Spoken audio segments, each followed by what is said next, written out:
नमस्कार, स्वागत है आपका हमारे YouTube चैनल SGS मिलकपुर में। बच्चों, आज हम NCERT क्लास 8 का फर्स्ट चैप्टर देखते हैं, भारतीय संविधान। और भारतीय संविधान में हम देखते हैं कि भारत का जो संविधान है, जो कॉन्स्टिट्यूशन है, वो किन प्रक्रियाओं से क्या स्थिति थी, किन प्रक्रियाओं से होकर जो है भारतीय संविधान की जो प्रारूप था वो किस प्रकार से तैयार हुआ। तो जहाँ पे संविधान की बात आती है तो संविधान से पहले हम एक बात समझने की कोशिश करते हैं। बच्चों, जैसे आप कोई गेम कर रहे हो, जैसे आप कोई गेम मान लो फॉर एग्जांपल आप फुटबॉल खेल रहे हो। अगर उस फुटबॉल के गेम में आप हाथ के साथ गोल करो तो क्या वो मान्य होगा? या फिर आप क्रिकेट का गेम है, क्रिकेट के गेम में जो है अगर आप उसके रूल के खिलाफ कोई भी चीज़ करो, क्या वो मान्य होगा? अगर आप क्रिकेट के खेल को जो है उनके रूलों के अकॉर्डिंग, उनके जो नियम होते हैं उनके अकॉर्डिंग नहीं खेलो तो क्या वो मान्य होगा? नहीं होगा। इसी प्रकार से आप लोग जो है किसी भी राष्ट्र के सदस्य हैं, किसी भी राष्ट्र के, किसी भी देश के नागरिक हैं, तो उस देश में जो है कुछ नियम होते हैं, कुछ कानून होते हैं, और उस देश का नागरिक होने के नाते हमें उन नियमों का, उन कानूनों का जो है वो पालन करना होता है।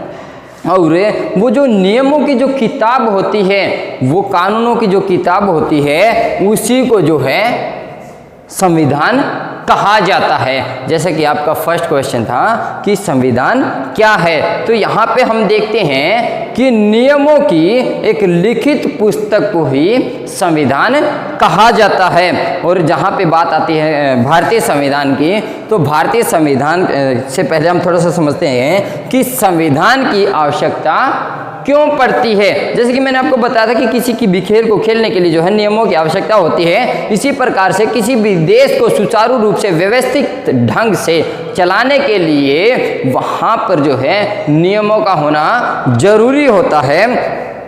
अगर किसी भी राष्ट्र में, किसी भी देश में नियम, रूल, कानून नहीं होंगे तो वो देश जो है व्यवस्थित ढंग से नहीं चल पाएगा, सुचारू रूप से नहीं चल पाएगा। इसलिए जो है किसी भी राष्ट्र को अच्छे तरीके से चलाने के लिए जो है संविधान की आवश्यकता होती है। फिर बात ये कहता है कि भारतीय संविधान के बारे में समझते हैं। ये ऐसा नहीं है कि भारतीय संविधान जो है वो कुछ समय में, कुछ घंटों में, कुछ दिनों में या फिर साल भर में वो तैयार हो चुका होगा। नहीं बच्चों, अगर हम पढ़ते हैं तो पढ़ने में हम ये देखते हैं कि भारतीय संविधान जो है वो 2 वर्ष 11 महीने 18 दिन में बन के तैयार हो गया था।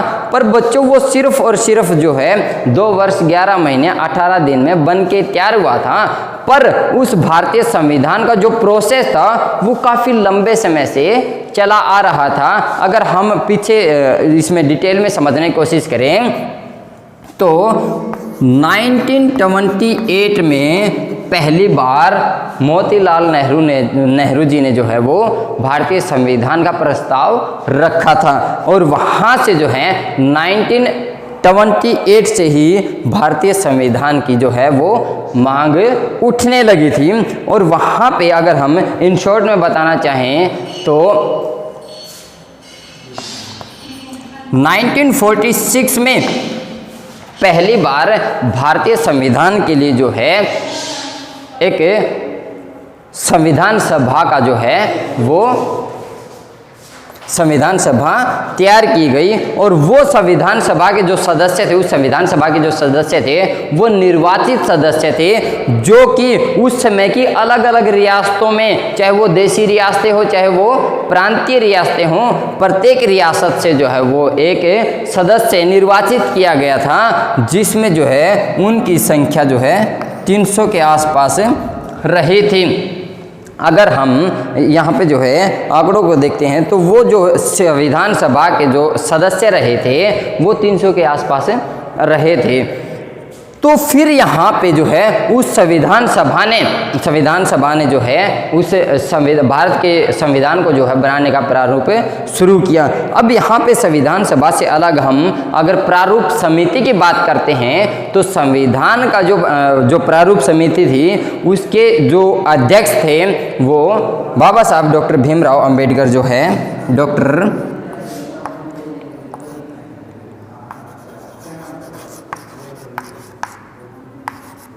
डॉक्टर भीमराव अंबेडकर जी संविधान सभा के अध्यक्ष थे और जो डॉक्टर भीमराव अंबेडकर जी की अध्यक्षता में जो है संविधान का जो है वो निर्माण किया गया था। तो यहाँ पे हमने जैसे मैंने पहले भी बताया था आपको कि भारतीय संविधान जो है वो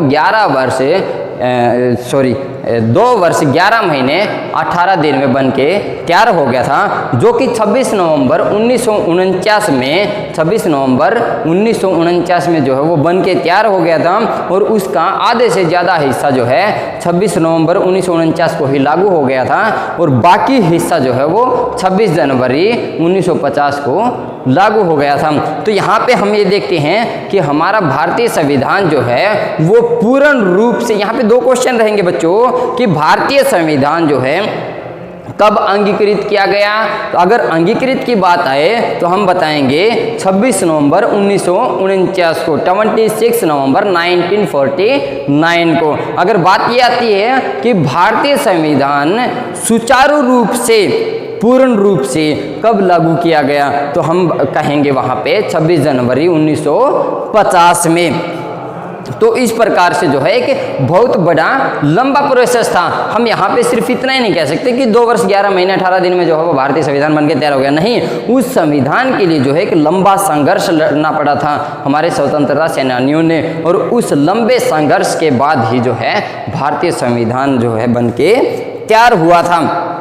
अब उसी भारतीय संविधान में जो है एक बात आती है कि संघवाद की, कि हमारी जो शासन प्रणाली है वो संघात्मक शासन प्रणाली है। इट मीन्स क्या हुआ कि भारत जो है एक विशाल देश है और उस विशाल देश को चलाने के लिए जो है हमारी सरकारें जो है वो अलग अलग भागों में सरकारों का जो है वो बंटवारा कर दिया गया और वहाँ पे अगर सरकारों का बंटवारा कर दिया गया तो यहाँ पे क्या होगा, केंद्रीय सरकार,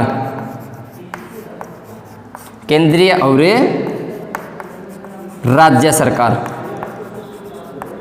केंद्रीय और राज्य सरकारों में उसको डिवाइड कर दिया गया, जो कि बाद में फिर एक तीसरी सरकार और बनाएगी जिसको हम पंचायती राज व्यवस्था कहते हैं, निचले तबके की।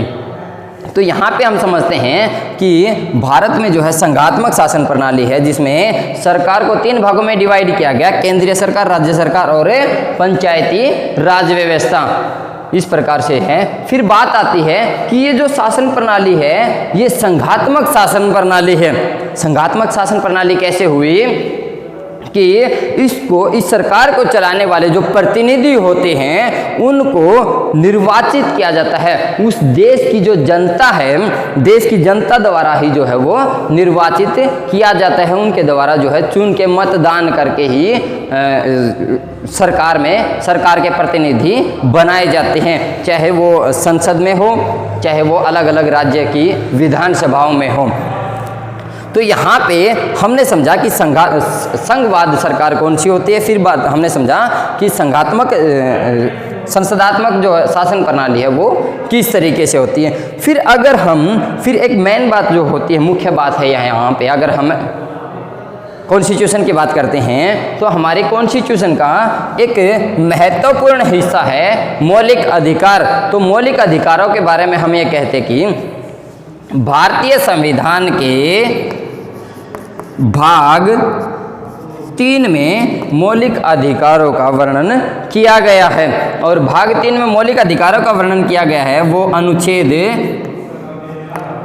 12 से 32 तक मौलिक अधिकारों का वर्णन किया गया है, अनुच्छेद 12 से 32 में। तो हम यहाँ पे देखते हैं कि वे हमारे मौलिक अधिकार कौन कौन से हैं। पहला अधिकार है समानता का अधिकार, दूसरा है स्वतंत्रता का अधिकार, तीसरा है शोषण के विरुद्ध अधिकार, चौथा है धार्मिक स्वतंत्रता का अधिकार, पांचवा है सांस्कृतिक एवं शैक्षणिक अधिकार और छठा है आपका संवैधानिक उपचारों का अधिकार। तो बच्चों यहाँ पे मैं अभी जो है हमारे पास सिर्फ 6 मौलिक अधिकार हैं, पर मूल रूप से जिस समय हमारा संविधान बनाया गया था तो उस समय हमें जो है 7 मौलिक अधिकार प्राप्त थे। जो एक मौलिक अधिकार यहाँ पे नहीं है, वो अधिकार था संपत्ति का अधिकार।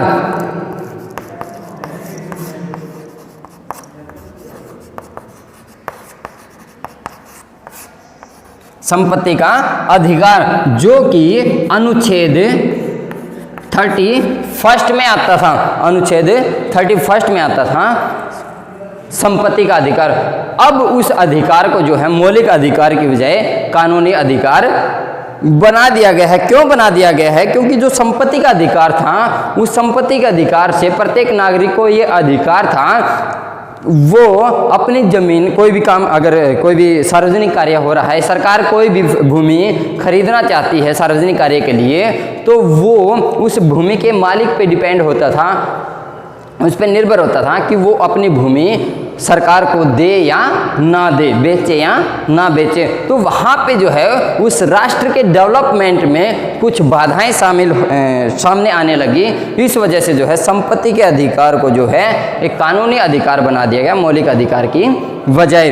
और फिर यहाँ पे हम एक बात और समझते हैं कि आखिर में जो संवैधानिक स्वतंत्रता का अधिकार जो है, इस संवैधानिक स्वतंत्रता के अधिकार को महत्वपूर्ण माना गया है, जो कि अनुच्छेद 32 में है।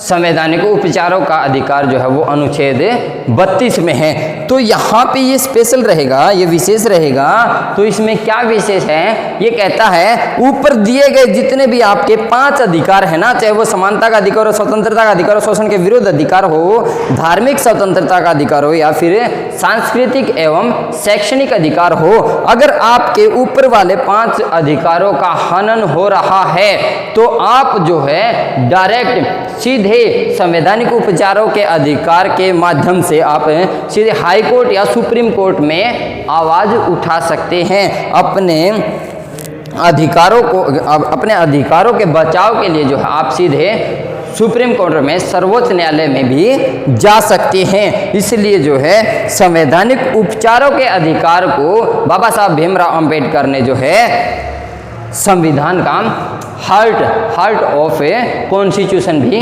कहा गया है। तो बच्चों हमने ये चीज़ें देखी। फिर एक अहम बात, एक महत्वपूर्ण बात और आती है कि ये कहता है कि सभी लोकतांत्रिक देशों का अपना संविधान होता है। जितने भी लोकतांत्रिक देश हैं उनका सबका अपना संविधान होता है। पर ये जरूरी नहीं है, ये जरूरी नहीं है कि जिस भी देश का अपना संविधान है वो लोकतांत्रिक ही हो। इस पॉइंट को समझने की कोशिश करेंगे आप लोग।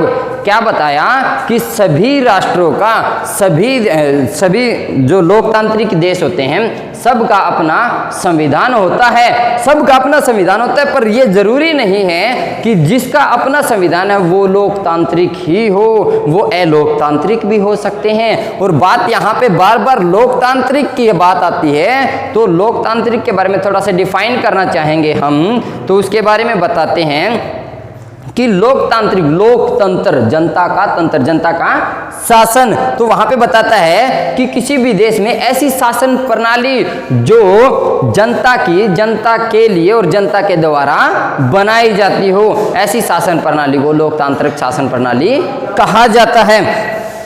तो यहाँ पे हमने भारतीय संविधान के कुछ हिस्सों को समझने की कोशिश की है, जो कि अगर आप लोगों को मेरे द्वारा दी गई जानकारी समझ आई, अच्छे से आपको पसंद आई, तो आप हमारे YouTube चैनल SJS मिलकपुर को सब्सक्राइब करें, बेल आइकन का बटन प्रेस करें ताकि जो भी वीडियो बनाई जाती है उसका नोटिफिकेशन आप तक पहुंचे। और इस वीडियो को ज़्यादा से ज़्यादा लाइक करें, शेयर करें। आप लोगों का जो भी डाउट रहता है उसको कमेंट बॉक्स में अवश्य डालें ताकि हम आपके डाउट को जो है वो क्लियर कर सकें। Thank you.